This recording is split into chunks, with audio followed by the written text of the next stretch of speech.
أعوذ بالله من الشيطان الرجيم بسم الله الرحمن الرحيم وما خلقت الجن والإنس إلا ليعبدون ما أريد منهم من رزق وما أريد أن يطعمون إن الله هو الرزاق ذو القوة المتين. پیش خدمت ہے شرح کتاب التوحید لفضیلۃ الشیخ عبداللہ ناصر رحمانی حافظہ اللہ. اور خاص طور پہ جن لوگوں کی مذاق کی عادت ہوتی ہے اور کثرت سے مذاق کے وہ عادی اور متمنی ہوتے ہیں، ان کے لیے یہ نصیحت ہے حفاظت کریں. ایک انسان مذاق میں بعض وقت بڑی بڑی باتیں کہہ جاتے ہیں اور اس کو اس کا احساس نہیں ہوتا.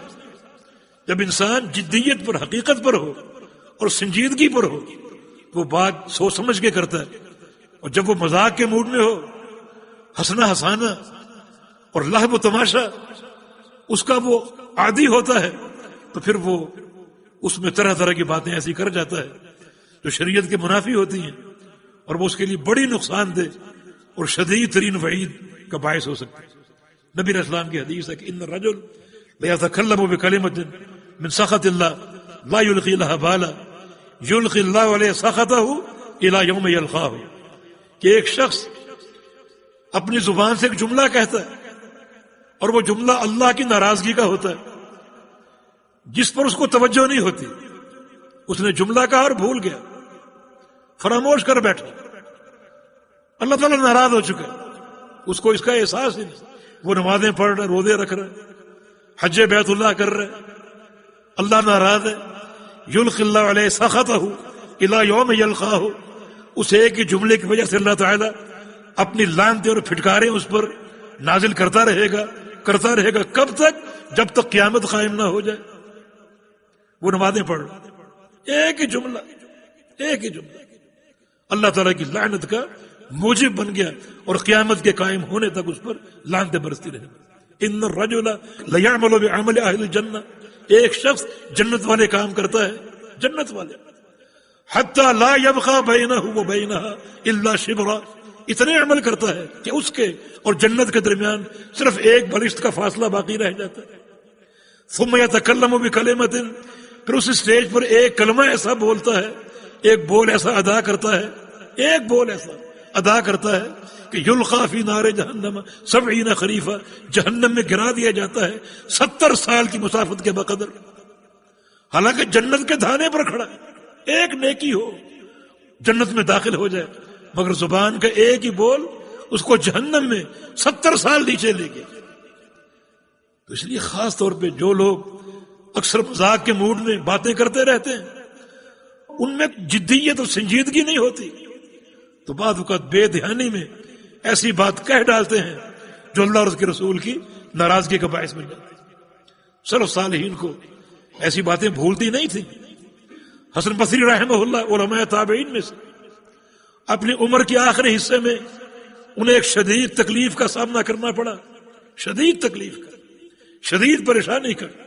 تو انہوں نے فرمایا کہ آج سے 40 سال پہلے میں نے اپنے ایک دوست کو مفلس کہہ کر پکارا تھا، ہو سکتا ہے مجھے یہ تکلیف اسی بنا پر مل رہی. 40 سال دوست کو مفلس کہا تھا. دوستوں سے مذاق چلتے رہتے، ہو سکتا ہے اسی جملے کی سزا مجھے مل رہی ہے. یعنی 40 سال پہلے ایک جملہ ادا کیا، بار بار توبہ بھی کرتے رہے، لیکن اب تک یاد ہے وہ جملہ، بھولے نہیں. ابو حذیفہ رضی اللہ عنہ جنگ بدر میں ان کے والد چونکہ کافر تھے، قتل کر دیا گیا. انہیں ایک پریشانی تھی کہ میرا باپ سمجھدار تھا، مجھے امید تھی اسلام لے آئے گا، مگر کفر کی حالت میں مارا گیا. اسی افسوس میں بیٹھے ہوئے تھے، پریشانی میں بیٹھے ہوئے تھے کہ نبی علیہ السلام نے ایک اعلان کر دیا کہ میرے چچا عباس کو قتل نہیں کرنا، وہ کفار کے ساتھ آیا ہے، وہ اس کو قتل نہیں کرنا اس کو.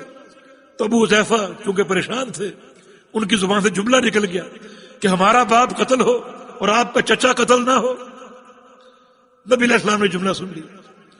پریشان ہوئے آپ کی اس نے یہ کیا کہہ دیا، لیکن چونکہ بندے میں ایک ملال ہوتا ہے، ایک افسردہ کیفیت ہوتی ہے، اپنے آپ پر ہوش نہیں رہتی، آپ نے کچھ نہیں کہا، کچھ نہیں کہا۔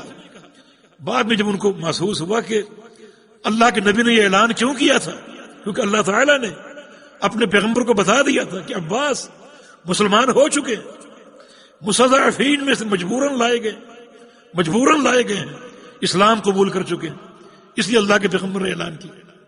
ابو حذیفہ اس جملے کو یاد کر کر کے روتے اور کہتے کہ یا اللہ مجھے معاف کر دے، میرے اس جملے کو معاف کر دے، اور یا اللہ میں تب سمجھوں گا تو نے معاف کیا کہ کسی جہاد میں شریک ہوں اور دشمن کی تلوار میرے گلے میں چل جائے اور گلا کٹ جائے، تب سمجھو گا تو نے مجھے معاف کیا۔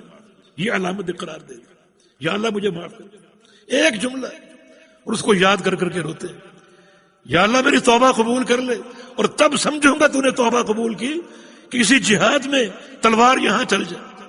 اب ہر جنگ میں شریک ہو رہے ہیں، اس جنگ میں تلوار چل جائے اور اللہ میری توبہ قبول کر لے، اس جنگ میں چل جائے، اللہ تعالیٰ مجھ سے راضی ہو جائے، مجھے جو ہے وہ بخش دے اور معاف کر دے، لیکن شہادت نہیں مل رہی۔ نبی علیہ السلام کی پوری زندگی گزر گئی، حتیٰ کہ ابوبکر صدیق رضی اللہ عنہ کا دور آ گیا، جنگ قاسیہ میں شریک تھے اور واقعتاً دشمن کی تلوار ان کے گلے میں چلی اور شہید ہو گئے۔ یہ سلف صالحین ایک زبان کا جملہ اس کو یاد رکھتے ہیں۔ امیر عمر رضی اللہ عنہ صلح حدیبیہ کے موقع پر یہ بات کہہ دی، کیا ہم اکبر نہیں ہیں؟ کیف نقبل دنیت فی دیننا، اپنے دین میں ہم اس ذلت کو کیسے قبول کریں؟ یہ جو معاہدہ ہوا ہے ہماری کمزوری کو ظاہر کر رہا ہے، کیسے قبول کر لیں؟ اللہ کے پیارے پیغمبر نے فرمایا عمر کیا تم جانتے نہیں میں اللہ کا رسول ہوں؟ اتنا کافی نہیں تمہارے لیے؟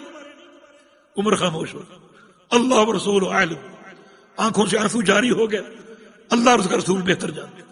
مگر یہ جملہ ان کی تیزی، یہ جملہ میں نے کیوں کہہ دیا؟ عمر فرماتے ہیں عملت لہا اعمالا، اس جملے کی بخشش کے لیے میں نے بڑے بڑے اعمال کیے، غزوے کیے، جنگیں لڑی، اس جملے کو لے کر چاہتا تھا کہ یا اللہ اس عمل کی برکت سے میرا یہ جملہ معاف کر دو۔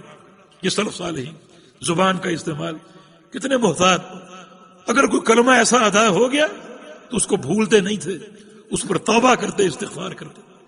تو ہزل جو مذاق کی کیفیت میں انسان کیا سے کیا کہہ جاتا ہے، تو اس میں ہمیں بڑی احتیاط کرنے کی ضرورت ہے۔ اللہ پاک مجھے اور آپ کو توحید کی اصلاح کی اور توحید کے صحیح فہم کی توفیق عطا فرما دے، ہمارے قلوب کو خالص توحید سے معطر اور منور فرما دے، ہمارے اعمال کو اللہ تعالی توحید کے رنگ سے منور فرما دے، اور ہم کو اپنے پیارے پیغمبر کی محبت اور آپ کی سنت کی اتباع کی توفیق عطا فرما دے۔ اقول قولی ھذا واستغفر اللہ لی ولکم وآخر دعوانا ان الحمد للہ رب العالمین۔ قال تعالی وتعاونوا علی البر والتقوی، بھلائی اور تقوی کے کاموں میں معاون بنے۔ ہمارے واٹس ایپ کا نمبر 00973 34124647۔ ہمارے فیس بک صفحہ کا عنوان URDUEDUCLIP۔ ہمارے یوٹیوب چینل کا عنوان URDUEDUCLIPS۔ على البر والتقوى ولا تعاونوا على الإثم والعدوان واتقوا الله إن الله شديد العقاب۔